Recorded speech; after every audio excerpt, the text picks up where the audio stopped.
Hey Ma, do you know what bursts my bubble? What burst your bubble? Time. What burst your bubble about time, Andrew? I feel like I'm 37 years old and I have yet to fly from my mother's nest.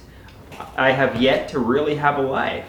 Have you thought about what is holding you back other than the illness that you have suffered? Obviously, I'm a disabled adult child, so I don't have the financial means to live as an independent adult.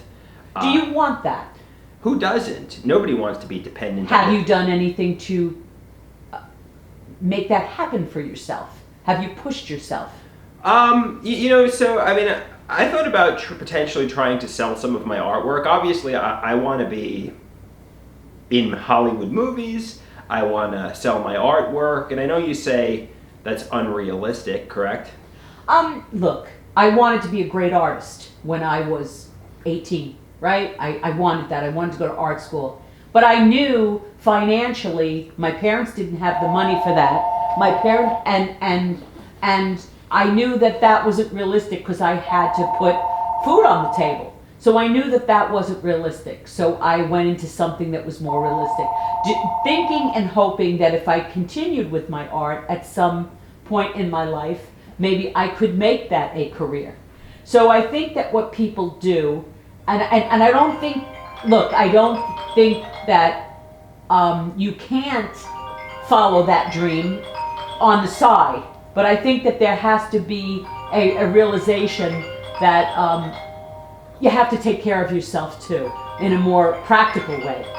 Yeah, I know they tell you try to get a realistic job while you pursue your hobbies like acting and comedy and art on the side. Because let's say hypothetically speaking, you die. You know what I mean?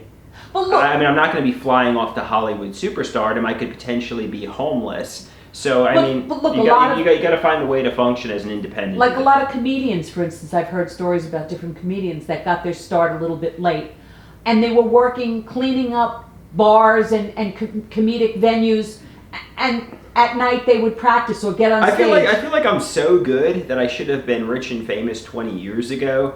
But I feel like there's somebody who's stifling me, who's a gatekeeper who's preventing me from. I don't know. The only gatekeeper is you. Yeah, you have to make it happen. I don't know who the gatekeeper is, if there's any gatekeeper at all. But maybe that's just a fantasy I'm telling myself. Maybe the reason I haven't become like the next movie star is because I haven't taken acting classes. Nobody knows of me. You have to push it. It's a lot of hard work. It's a lot of hard work. You have to push yourself. I think anything that people get great at, it's a lot of hard work, and you have to push yourself through all the cobwebs that prevent it. It's cobwebs. What does that mean? Cobwebs are the confusion that you're.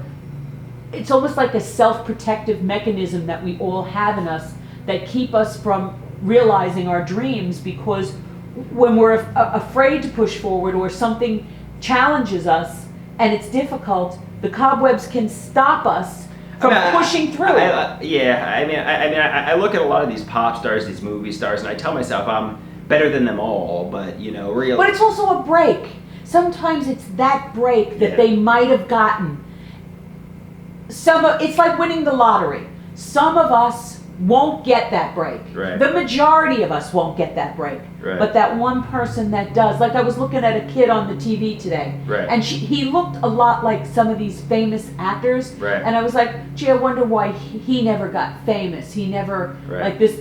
And he has the looks, he has the personality, but it just wasn't his time. There's no gatekeeper. Basically, the right people don't know me. And, basically, someday maybe the right people will know me, and maybe someday I can.